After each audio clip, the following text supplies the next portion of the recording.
Today, we are so excited to welcome back one of our absolute favorite guests, Dr. Elisa Song. We love her and we love her book. It's truly become one of our go-to resources as parents. Natasha brings it with her everywhere. So do I. Every time she comes on, we do a special giveaway, and we're bringing that back again. All you have to do is leave a review of this podcast, take a screenshot, and send it to us on Instagram to be entered to win a copy of her incredible book. We will be giving away 5 of them. So Dr. Song is not only a board certified pediatrician, but also an integrative pediatric expert who brings such a thoughtful, evidence-based, and holistic approach to children's health.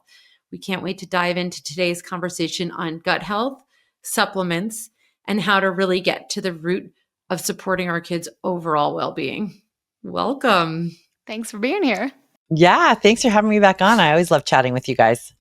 All right, let's dive right in because we're going to get right into gut health and then eventually talk about my daughter's experience with tiny health. So you always say gut health is at the center of overall health. Can you explain why the gut plays such a crucial role for our kids? Yeah, and it plays a crucial role for kids and for adults. So, we have to look at the microbiome. And I kind of put gut health and looking at the microbiome into 2 buckets. We have one bucket where we're really looking at how are we optimizing our health. And for our kids, there's how do we optimize their health from the moment that they're born and really set them off on the best footing for the rest of their lives? Because we know now that chronic disease is sadly the norm as we head into adulthood. And we do not want our kids to be set up in life for things like heart disease or metabolic disease, diabetes, all the things that are really rapidly on the rise, autoimmunity also. So there's the prevention and not even prevention, it's optimization piece, right? Then we have the piece where maybe something's going on with your kids. Maybe they have a little eczema, a little asthma, or maybe they have some behavioral concerns.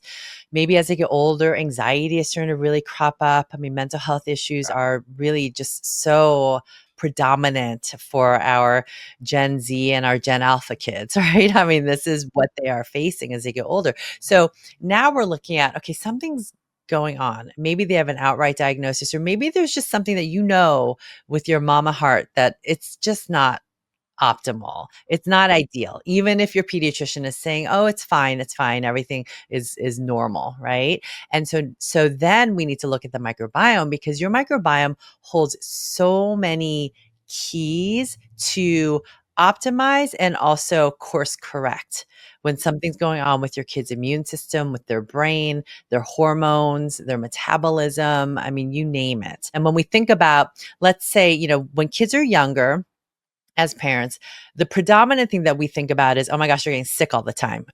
Or, they have eczema or they have asthma, right? It's all of these immune things that are going on. Well, we know the microbiome, especially when they're young, talks with your immune system. 70 to 80% of your immune system is actually housed in your gut. And the microbes in your gut produce all of these different chemicals that can help set your immune system on the right track and reduce the risks of those sort of illnesses, or can actually increase the risk depending on the kinds of microbes you have, the sorts of inflammatory chemicals they're producing, or the beneficial chemicals. Now, as our kids get older, we head into more maybe behavioral concerns, attention focus concerns, anxiety. And that also, we know your gut microbiome produces the vast majority of many of what people consider, quote, brain chemicals like serotonin, which helps us feel calm and relaxed and manage stress and fall asleep. Well, up to 80 to 90% of our body's serotonin is made by our gut microbes, but only if we have the right microbes. On the flip side, we also know if we have the wrong kind of microbes and they're producing certain chemicals that we'll talk about that enter into our bloodstream, that can be associated with mental health concerns, immune problems, autoimmunity. So no matter what's going on with your child, even if they have no outright gut symptoms like constipation, diarrhea, tummy aches, heartburn, I would say that all of these other things really are gut symptoms, but they're not located in the gut. And we have to start looking at their gut if we're going to try to really optimize that. So you touched on some of the early signs like allergies and eczema and some behavioral issues. Are there other early signs that a child might have that could come on before these big symptoms? So if you are now with a baby, right, and baby is really fussy and colicky. I mean, poops can come in all different colors and consistencies, and so much of that is normal. But consistently, if your kids are having really like foul smelling or mucousy stools or a little bit of blood in stools, that's saying something's going on that we have to look at. Babies who have a really hard time sleeping, and we all know friends whose babies slept through the night at 2 weeks, and you're like, okay, good for you, right? But then if your baby is having trouble sleeping, that could actually be a sign of gut imbalance. We Is know that that that's a sign for all age kids? Just wondering. well, I mean, for sure as babies, and then as we get older, yeah, because your gut makes over 400 times the melatonin that your brain does. I'm always fascinated by that. And then, there are some risk factors that we know can set the stage for a less healthy gut microbiome.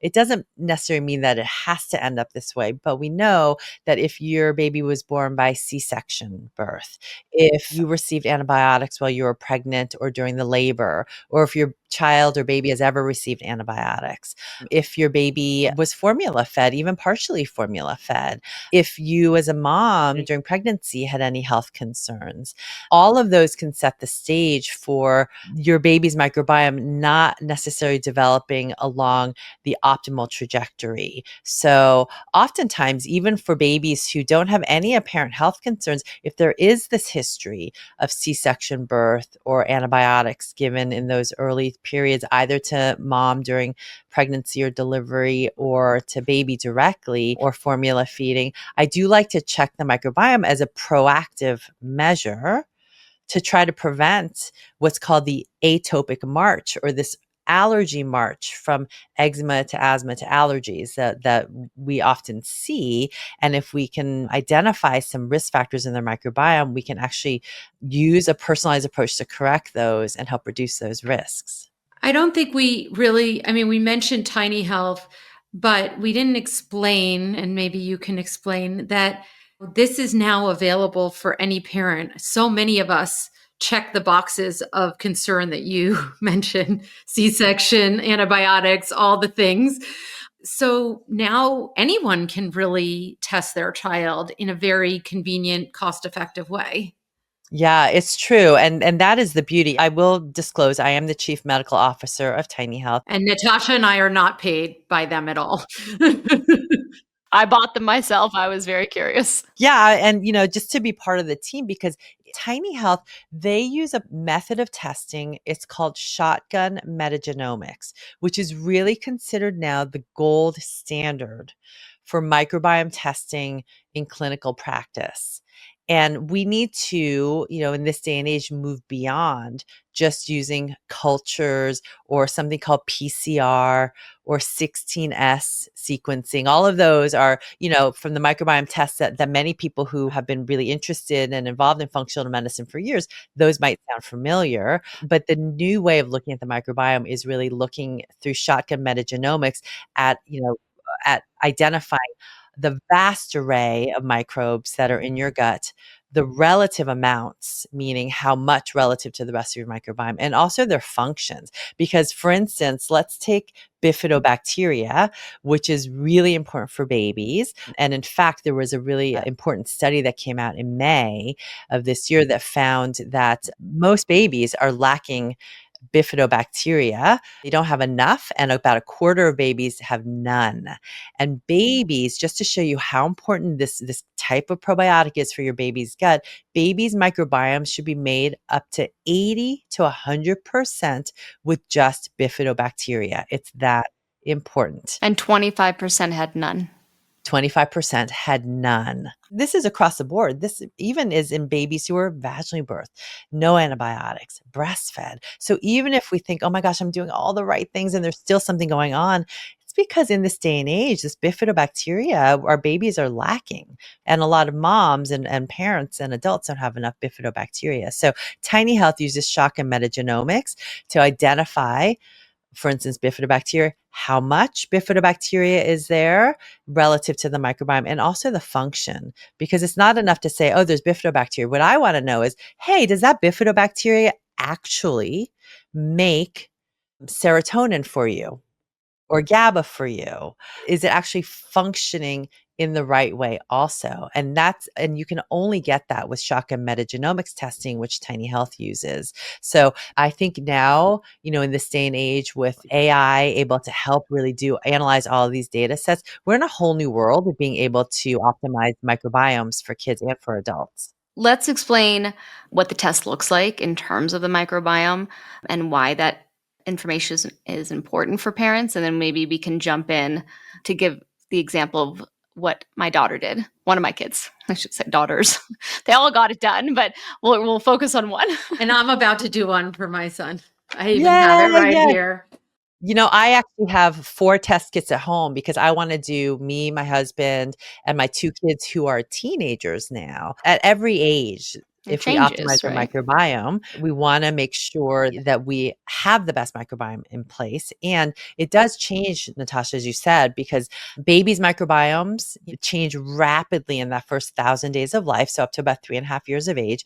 Then they start taking on a more adult-like microbiome. But even then, young kids' microbiomes look different than teenage microbiomes. And once you go through puberty, boys and girls' microbiomes start to look different. And then as we start to go through hormonal changes as women, our microbiomes change. As we get older, our microbiomes change as we get closer to centenarians. And so Tiny Health is the only test on the market right now that can really take into account what the microbiome should look like optimally at all age ranges, basically from birth to 100 plus years of age. How often do you test kids? So with testing, I typically, for prevention, I might start off with a test, or even if we're working on a health concern, start off with a test. And if there's anything that needs to be adjusted, I'll create a personalized care plan and then do that for maybe 3 to 4 months and then repeat the test. Now, if the test looks great after that, I don't necessarily repeat right away. I might repeat in 6 months or a year just to make sure things are staying on track. And then I do retest if there's a big event that's happened to your body, brain, gut, immune system, right? If there's been a round of antibiotics, then it's really ideal to check even a month after those antibiotics are done, just to make sure your microbiome has been able to bounce back. Or if there was a major illness, or let's say a period of really high stress, or a new condition crops up, like your child is starting to get, I just had actually a couple of kids come in who they're starting to lose more hair. So we're checking their iron and their thyroid and all the things, but I want to take a look at their microbiome to see, did something change to affect their immune system and their gut skin connection, right? So all of these things. So typically I'm checking it once, repeating it after we have a plan, and then checking it as needed. Well, I think we should dive Yeah, let's into look at it. I want to see your kid's my microbiome. daughter's results. Well, let's start off. We'll explain that she does have viral induced asthma. She started off having some of those early signs like eczema and food allergies and environmental allergies, and then went on to the trifecta of asthma. Okay, great. So there's 2 different ways to look at your Tiny Health results. And right now we're on Arrow's portal. Which So anyone Tiny would get if they tested their That's kid. right. So when you test your kid and the results come back, you'll actually in the portal that you set up, I'll show you here, it will show you an option to download the PDF. Here you can see right here on the top right, you can download the PDF, which I'll do anyway, just to have you guys take a look at that and see. Or you can look at it through the interactive portal. Now, the interactive portal with Tiny Health is fantastic because they've taken all the measures and then you can see in one snapshot what's going on and what needs to be improved or worked on, what's optimal. And then you can also see some suggestions on what you might be able to do. Now, So for those who are listening, what can you see here? yeah. So the top score here, I don't pay too much attention to, It says but 70 out of 100. that's right. So, overall, it looks like Arrow's microbiome is really not too bad. The way you look at it is red needs a lot of work. Orange is like a little red flag. Hey, let's get to this before there's a problem. Gray is considered normal. Green is considered optimal. So there's Okay. very little green in this picture. Yeah. And if you want to learn any more about what's going on, you could, for instance, here on the portal, you could say, click here about the score. It'll pop up and let you know, well, how is this score calculated? What on earth does it mean? Okay. So there's more information there.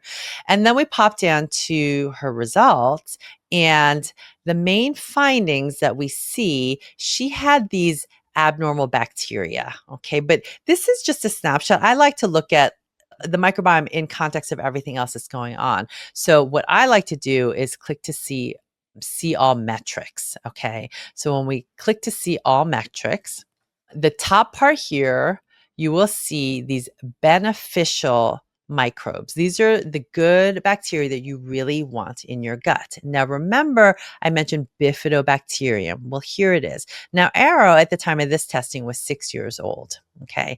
But what we can see here is that bifidobacterium made up about 2.5% of all of the bugs in her gut. Okay. That's just a number. What does that mean? Is that good or bad? So then you can click specifically here on this arrow and see, all right, we can see for her age, at 6 years of age, ideally, bifidobacteria would make up about 7.5 to 15% of her microbiome. She's right here about 2.5%. It's in the gray. It's still considered normal. Now I Okay. see there's a button that says action plan. So if you wanted to act right away, you could get advice. That's right. So you could go here and see, well, it doesn't mean that her gut necessarily needs support, but you can see more about our specific action plan. But here, if we want to learn more, we can see more about what bifidobacteria means, right? The action plan for boosting bifidobacteria is really, you'll see here, using food as medicine. Bifidobacteria needs fiber, lots of fiber. So those fruits, vegetables, whole grains, nuts and seeds, legumes, and a lot of color. Those phytonutrients are really going to feed that bifidobacteria. Now, you'll see you can have too much of a good thing. Like at 6 years of age, we don't want bifidobacteria to make up more than about 15%. We also don't want it to make up less than 1% of our Do you see microbiome. that? Like some people who just eat vegetables, a lot of it. Well, not in, no. So it wouldn't be like if you were pounding, the carrots and the snap peas, I wouldn't expect her to get to too high. But sometimes there's an imbalance. Like after antibiotics, we might see imbalances like that. Oh, gotcha. Now, for babies, like if she were little, like let's say if she were 6 months old, what we would see instead is this green would be way up here, like 80 to 100% we would want for her to have bifidobacteria. So the age ranges really matter. And if we were to go into Natasha's other kids here, because they're different ages, we would see that the ranges automatically adjust based on your child's age. So you don't have to know, oh, well, she's 6. How much bifido does she need? How much do I have to calculate? It's all in the report. Okay. So with this, when I see as a pediatrician that she's in this gray zone, well, it's not considered abnormal. So there's not a lot of action plans here listed in terms of what to do. But I would suggest upping the fiber in your diet. And also you can take a prebiotic specifically designed to increase bifidobacteria called human milk oligosaccharides. Oh, right. Last Right? time you were on, you recommended that. So she's on one of those supplements because she's one of my kids that struggles and is more cautious with eating. Yes. Yeah, that's right. So this is where, to Natasha's point, ideally, of course, we would want kids to get, and adults to get everything from food if you could, right? But sometimes you need a little bit of extra support. So these human milk oligosaccharides, or HMOs, just so listeners know, they are actually the natural sugars found in human breast milk that are designed to only feed bifidobacteria. You can see how evolutionarily HMOs we create HMOs specifically to increase bifidobacteria in our babies. Now, you can also get them in supplement form. They're not from breast milk, but they're made to mimic the HMOs found in breast milk. Do you So still recommend that Layer brand? yes, yeah, there's Okay. 2. There's Layer Origin and Begin Health. Okay, They're we'll link basically, those here. yep, yeah. Now, these are other really important bacteria. Some people may have heard of Akkermansia in the adult world. It's getting more and more popular to support metabolic support, for instance, GLP-1 production, right? You'll find this in, Pendulum was the first company that really brought Akkermansia to the market. But Akkermansia is not just meant for metabolism. It's what we call a keystone strain that really is important for creating a healthy ecosystem in the gut. So it's in the orange. So let's take a deeper look. Okay. So ideally, at Arrow's age, we will want Akkermansia to be anywhere from 0.005% to 3.5% of our microbiome. And you can see here she's at 0.0055%. So we want to boost it up. And so here we have these action items. You could take an Akkermansia probiotic with an HMO prebiotic. You could use butyrate supplements. You can eat a variety of polyphenol rich foods. You want to watch out for microbiome disruptors like emulsifiers. If you want to take a look at, okay, what foods might be recommended, you can see here, here's some ideas to get Okay, so food it in. tells us all these things like flaxseed and capers and green olives, black olives. Lots of good ideas, suggestions here, which I'm sure Natasha is already doing. Yeah, for sure. And then here, this interesting thing, right? Taking an Akkermansia supplement, and Tiny Hut doesn't get any kickbacks from these companies. They're just recommending companies that are available right now. There are now other Akkermansia supplements. I will say Akkermansia doesn't usually work as well alone. Okay, so if you use, I know Pendulum has it's called a polyphenol boost or something like that, but it really requires these colorful polyphenols from like pomegranate and cranberry and all sorts of like grapes. And so getting in that color in your diet or adding in a polyphenol supplement, I've found works much better at having Akkermansia stick, which is why for Natasha we had Arrow on also the polyphenol like red powder to really get in the Akkermansia, right? Wow, this is fascinating. So, Natasha, do you kind of wish that you tested her when she was a baby? Oh, 100%. I wish I did. Because I remember her walking around with the eczema, and we were just talking about this the other day, and the allergies, and she would be dressed like with the gloves on so she didn't itch herself. The poor little thing has been through so much. And like, yeah, this is amazing that, a few supplements, a diet change, and she had a very healthy diet. Yeah, she does. Even with being cautious. Yeah, and the founder of Tiny Health, Cheryl, the reason why she actually founded the company, I mean, this was actually during the pandemic, but her kids too. I mean, C-section, food allergies, eczema, and when she already knew how important the microbiome was, but there was no test that was able to say for her baby what would be appropriate. And so she started Tiny Health, and then now it's really extended to all of these longevity markers, hormone markers. So Unbelievable. great for teenagers with PCOS or PMS. It's a must, right? For anyone who's biohacking their health and working on longevity, if you're not looking at your microbiome, we need to do more. And one of the things that's fascinating now is because Tiny Health has its own platform, they're adding they have added a urolithin A marker, which is urolithin A is a compound made by some gut microbes that are associated with mitochondrial health. So there's many supplements now with urolithin A, like Codage or Timeline. Bottom line, if you don't have the right microbes to make it, you're not going to have this longevity ingredient, right, for your body. You've seen a lot of these results. Is there anything that's been like shocking to people or is this like, Natasha kind of knew that there was something going on and this is helpful?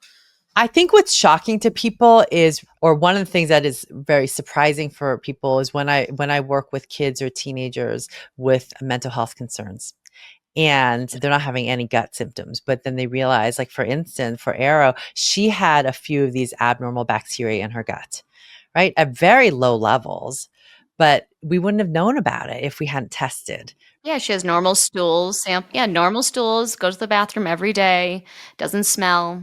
It's like no other problems there. That's right. And so these bacteria that are in our gut, we know that these in particular, especially this Escherichia, can create a compound called LPS, which stands for lipopolysaccharides, that can, in younger kids, contribute to eczema, asthma, this, kind of allergic march. But in older kids, it can cause more autoimmune problems or mental health problems like anxiety, OCD, even bipolar. And I've had this rise in kids with OCD since the pandemic. I don't know what's going on there, but we have to look at the gut. And I'm going to scroll down because Ara's test was able to show us, oh, she has these bacteria. Okay, they're probably imbalancing her immune system. They're definitely a factor in what's going on with her viral induced asthma. And that particular organism makes this LPS that I just mentioned, right? And so we can see for Arrow, yeah, she's in the orange. That's a red flag. We don't want it to get higher, but we definitely want to clear this. Okay. So this is where this SBI, or serum derived bovine immunoglobulin, is amazing at clearing LPS. So some people might say, well, why not just put everyone on SBI? Well, first of all, it's not always easy to give your kids supplements. Second of all, SBI is one of the more expensive supplements. So if I could really target it and tell this mom and kid in front of me, okay, this is a really important one to invest in, it's worth it. If I'm just kind of throwing, stuff at them, it can get expensive quickly. It's also very hard to give the kids supplements It's every night, and totally, so absolutely, yeah. So being you mindful can about get which ones these. you pick. Yeah. And this SBI, again, there's different supplements that are available with the SBI. But if we know there's LPS, then we know, okay, we can actually do something about it. So you asked about what's surprising. Well, I'm just gonna, give an example of this girl. She's 10 and she, no quote immune issues, but she has ADHD, OCD, ODD, tons of behavioral concerns. She tried multiple psychiatric medicines and just the side effects were too much, right?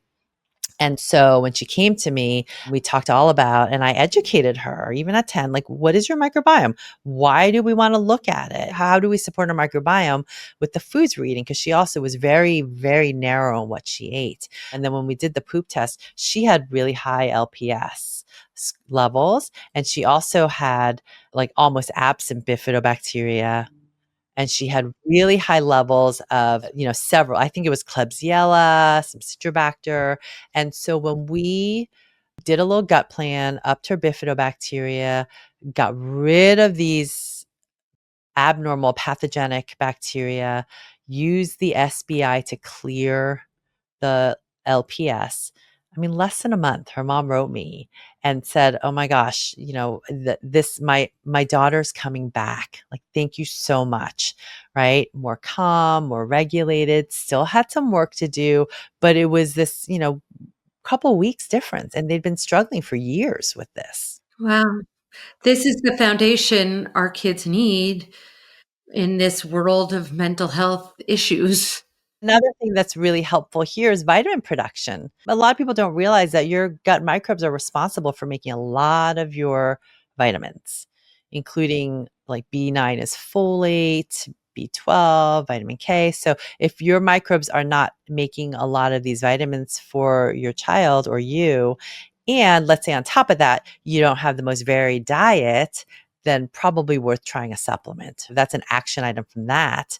And then there are these other markers down here, which I love. I look to see here, this GABA is a very calming neurotransmitter. If your child, I know this is not for Arrow, but if you had a child who had trouble falling asleep or anxiety or, kind of more fight or flight like, right? And I look at their gut and I see, wow, their microbes are not making any GABA for them.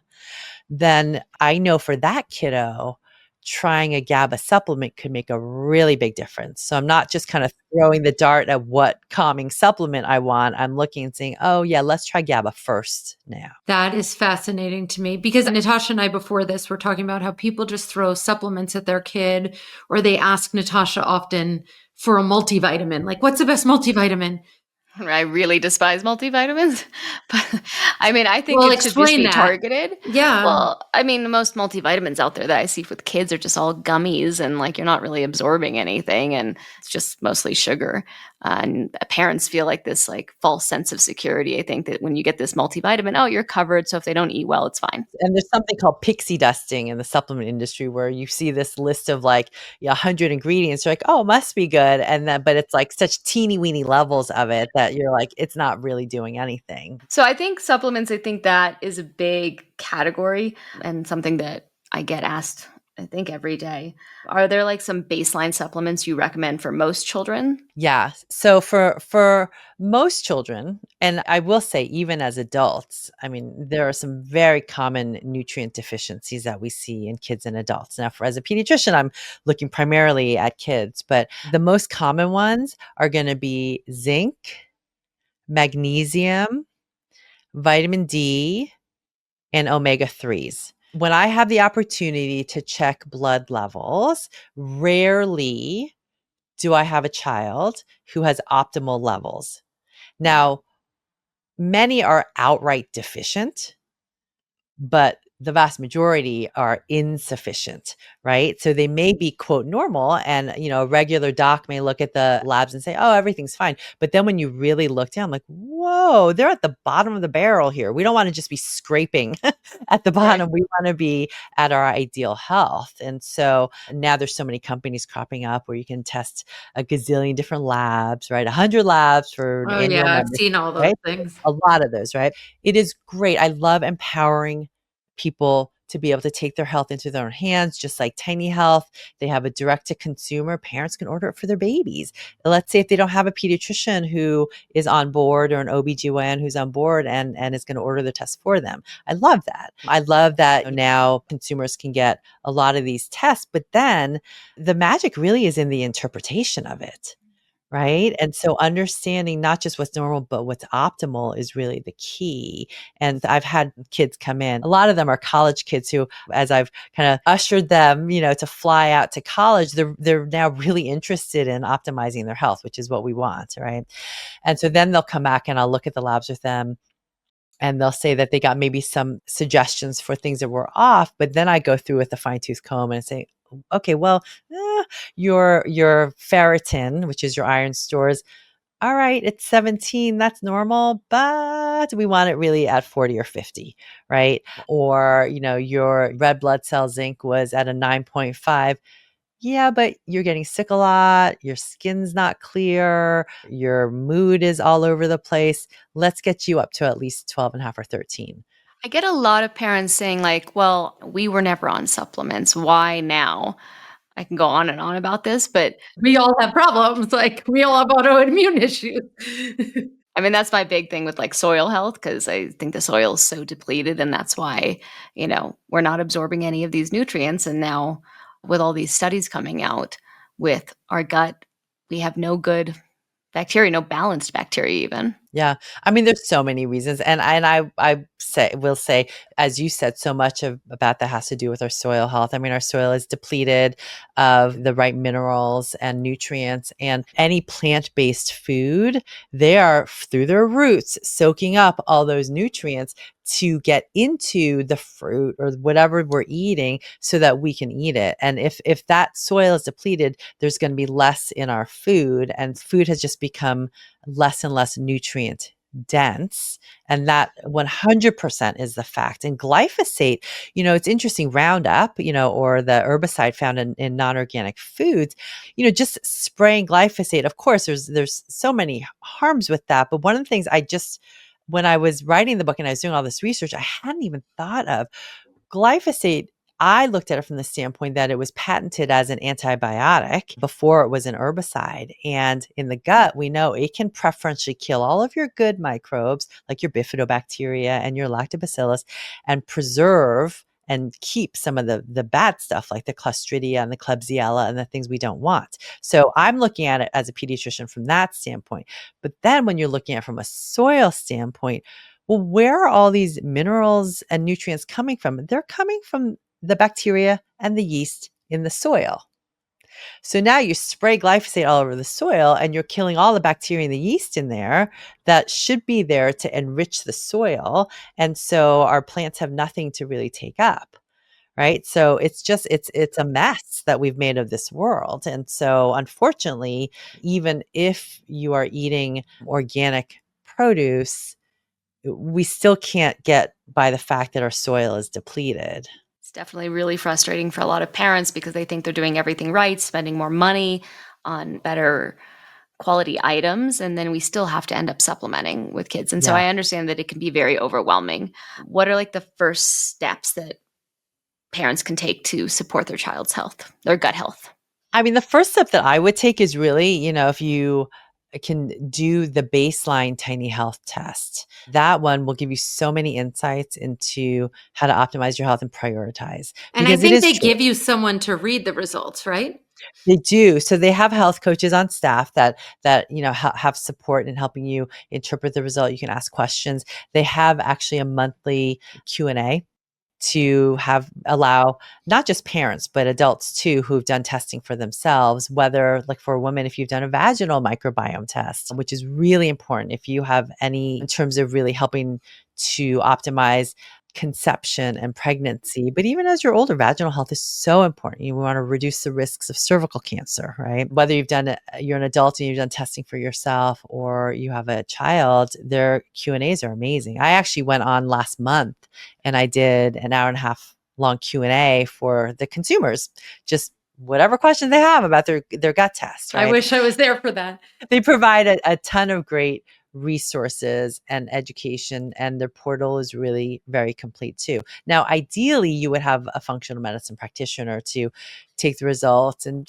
help guide you. But this is just such a great way for families who don't have that, which is really frustrating to have all this knowledge and then not have a way to really act on it, especially for your kids, right? It's one thing to order one of those annual labs or those memberships and do all the labs on yourself. But even those right now, you can't do it on children.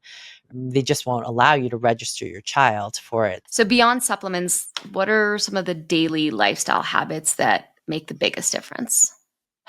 I think the most important thing is to work throughout the day periods of pausing. And so what I mean by that is moments where we can just have a little nervous system regulation going on.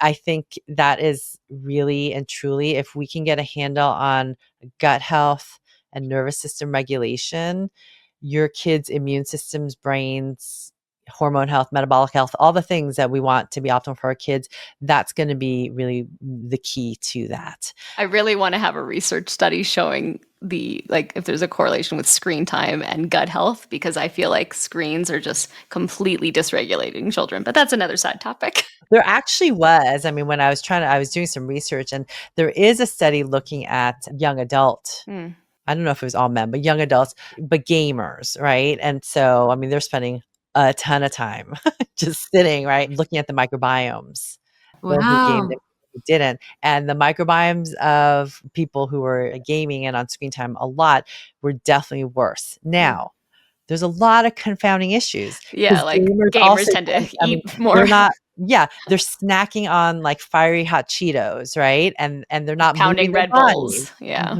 All the Red Bulls and all the the energy drinks to be on, right? So there's a lot of confounding factors, but regardless, there's actually, and EMFs have been shown. I mean, they're not huge studies, but I did find one study showing that EMFs could disrupt the microbiome as well. So it makes total sense. And I think that we really need to, just from a nervous system standpoint, being on screens all the time is so dysregulating for your brain and your vagus nerve. And when our vagus nerve gets dysregulated, that has a direct impact on harming your gut microbiome.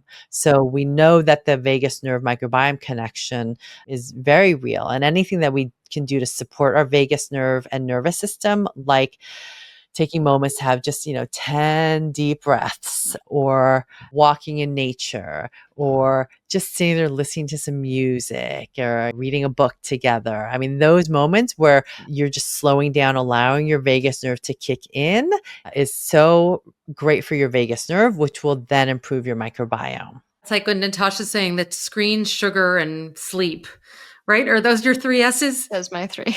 I think after this summer, I need summer screen, sugar, sleep issues.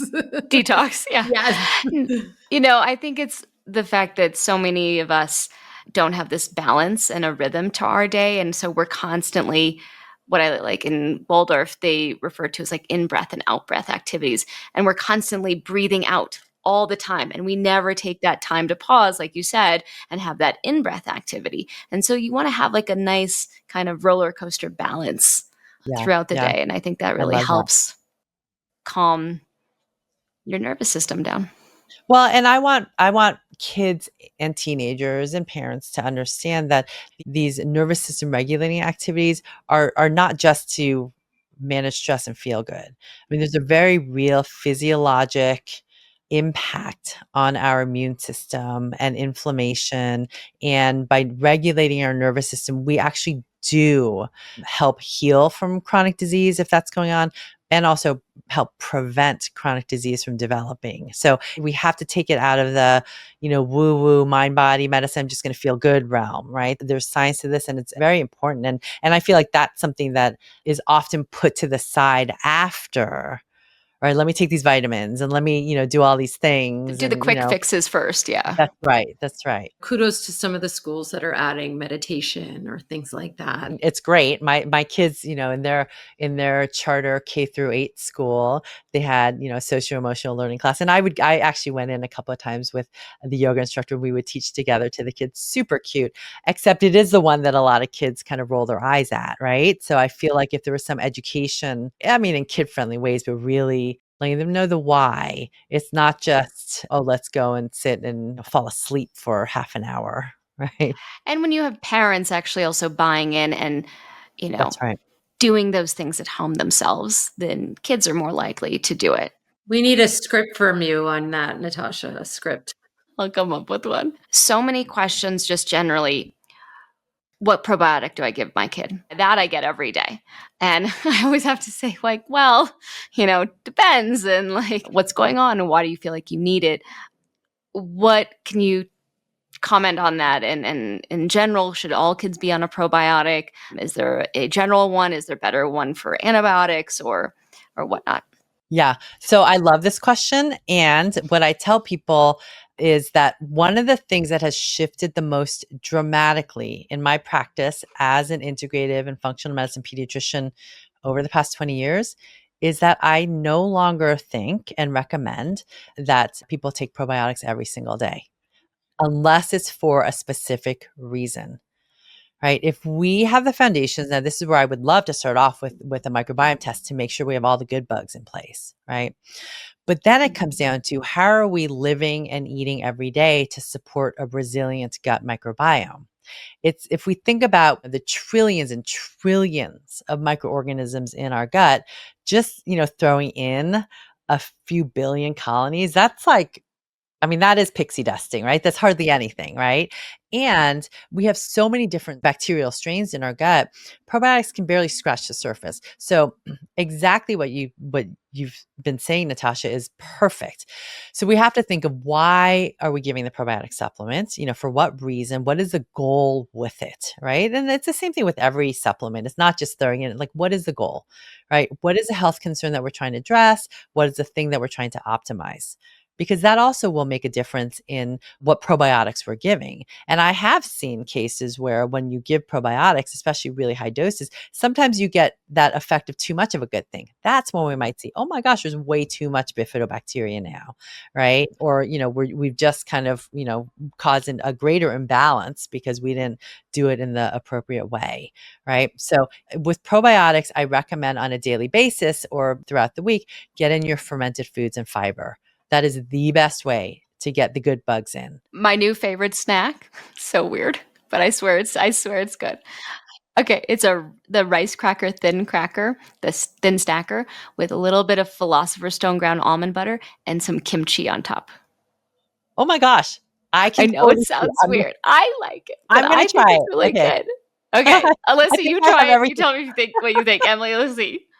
Oh, I'm totally going to try But that. you get your fermented veggies in, because sometimes it's hard for kids. Like, you don't always have to do kimchi because those could be like spicy for kids, and they have they have kraut and whatnot. But I like to put them in like a wrap with some scrambled eggs, because then it has that little bit of a Yes. crunch, and then you have the eggs and you have the wrap, so it's a little bit easier for kids to consume. Oh, that's brilliant. I have a practitioner, a integrated pediatric practitioner membership, and we talk a lot about how do we help our patients practically implement these things, right? So, in my book, I have a recipe for fermented blackberry lemonade, and you can ferment fruit.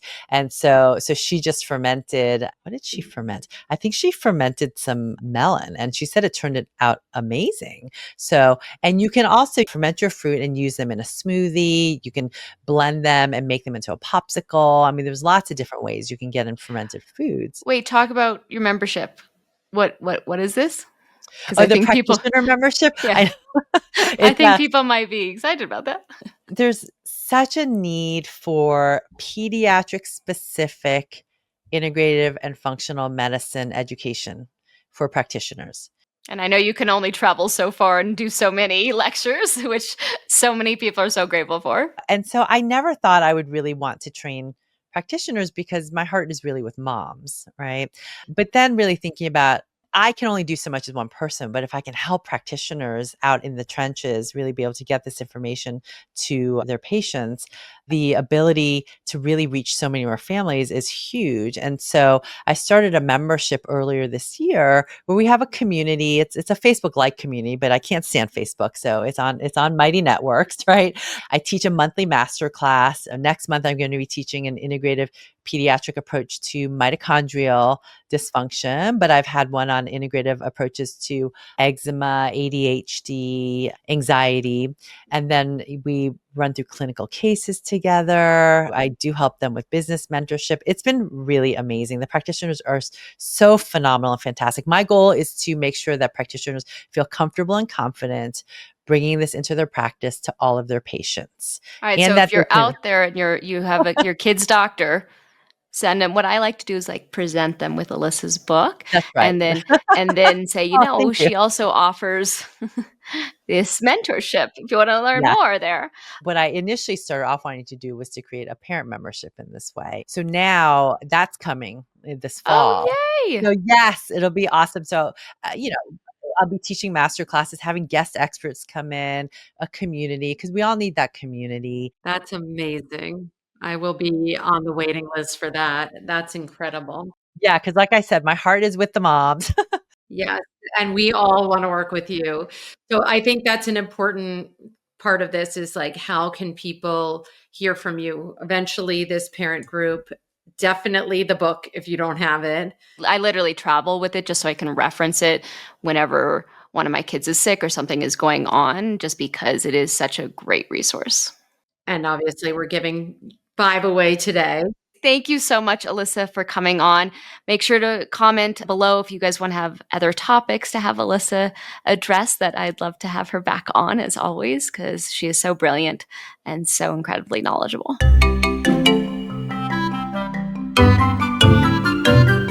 This podcast does not constitute medical advice or recommendation. Please consult your doctor.